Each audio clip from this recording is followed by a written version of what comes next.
6 days later, Jesus took with him Peter and James and John and led them up a high mountain apart by themselves. And he was transfigured before them, and his clothes became dazzling white, such as no one on earth could bleach them. And there appeared to them Elijah and Moses, who were talking with Jesus. Then Peter said to Jesus, "Rabbi, it is good for us to be here. Let us make 3 dwellings, one for you, one for Moses, and one for Elijah." He did not know what to say, for they were terrified. Then a cloud overshadowed them, and from the cloud there came a voice, "This is my Son, the beloved. Listen to him."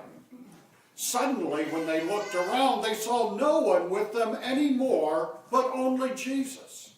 As they were coming down the mountain, he ordered them to tell no one about what they had seen until after the Son of Man had been risen from the dead.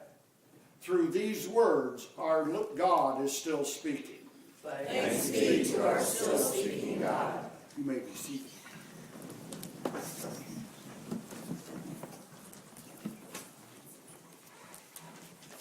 Transfiguration Sunday. I must confess it is not my favorite Sunday of the year. The lessons sometimes give me pause, and there is a third lesson that is sometimes read, and that is from Exodus, and it has to do with Moses going up on the mountain and spending time with God. And when Moses does that, when he comes down, he is so radiant that the people are afraid. And he wears a veil when he comes off the mountain then. Whenever he goes up to talk to God, he puts on a veil when he comes down so that the people won't be too frightened. And that's the reference that we heard in the epistle lesson then about the gospel being veiled. It's talking about the glory of it.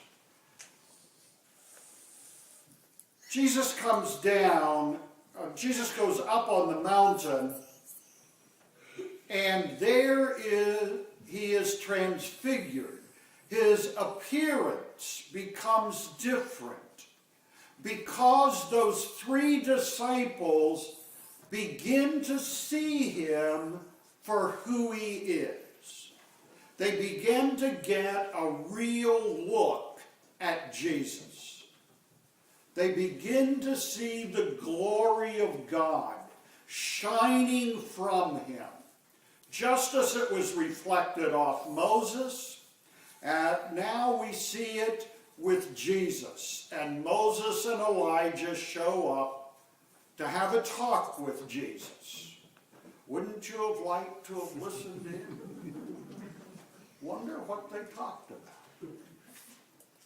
There on the mountain, these 3 who are the ones who in physical life are the closest to God. Moses, who it was said was the only person who was able to look God in the face, and Elijah, the wondrous prophet, and Jesus, God's Son, who reflects the presence of God.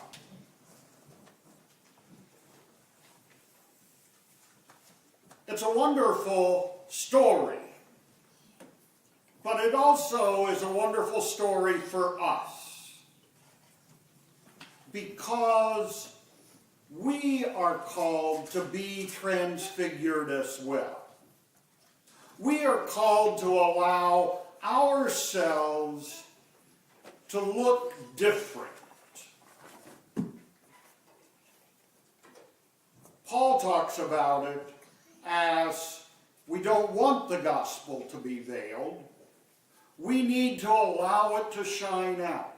We need to allow it to show forth. We need people to see the glory of God in us. Not because we are such wonderful people and we want to be put up on a pedestal, but because that's our job. Our job is to reflect the presence and the glory and the love of God in this world. We often talk about the incarnation at the Christmas time when we're talking about the birth of Jesus, but while that is in some ways capital T, capital I, the incarnation, we are also the incarnation. We are also the presence of God. The Spirit of God is within us as well, and we need to allow that to shine out. And just as Moses needed to spend time and go up the mountain and talk with God in order to be that radiant, if we are going to shine forth with the light and presence and love of God, then we too need to go up our mountain, wherever that is. However we talk about spending time with God, spending time with the Christ. When we read our scriptures, when we pray, when we sing songs, whenever we do those things that open us up so that God's presence is with us, we need to be doing that so that we have that radiance in us, so that as we go out and do the things that need to be done, then we have the power within us. We have that light ready to go. It is interesting that we see in this story with the disciples and Jesus what so happens in our lives. When something happens and it takes us off our usual course, when something wonderful or tragic, either one happens, what do? What do human beings normally do? We open up our mouths and we start to talk. We don't know what to say, so we just talk. Most of us are very uncomfortable when we have to go to the funeral home for a visitation. And unfortunately, most of us follow Peter's example and we just yak. We say things that probably aren't that helpful. And we need to remember God's instructions to those disciples. Listen. Listen. Listen. Because we need to spend more time listening to one another. Of course, we want to express our love and our care for people, but don't think you need to explain why things have happened the way they have. We don't know. And we don't know that anything we have to say is going to be all that helpful, except we love you and we hurt with you. Or we love you and we rejoice with you. To let people know we're there, to be present. There are those that say that is the most significant sacrament in the world, is presence. Being present with someone. A hug, a handshake, a look in the eye, the time to just spend quietly sharing the moment of joy or of grief or of distress, whatever it is. Not to feel that we have to talk and explain what God is up to. We need to be present. We need to listen. And in listening to others, we are able then to reflect the power and presence of God, who listens to us all the time, who is always waiting for us to come in prayer, to share our lives, to be with us, to just quietly be with us and let us share what is troubling us, what is bringing joy to us, what's happening in our lives. Not because God doesn't know, but because, like any parent, wants to hear the child share. And so God is always inviting us and then sending us out to do the same. To go out with the presence of God and share that with others. Sometimes listening, sometimes in our actions, and sometimes in our speaking.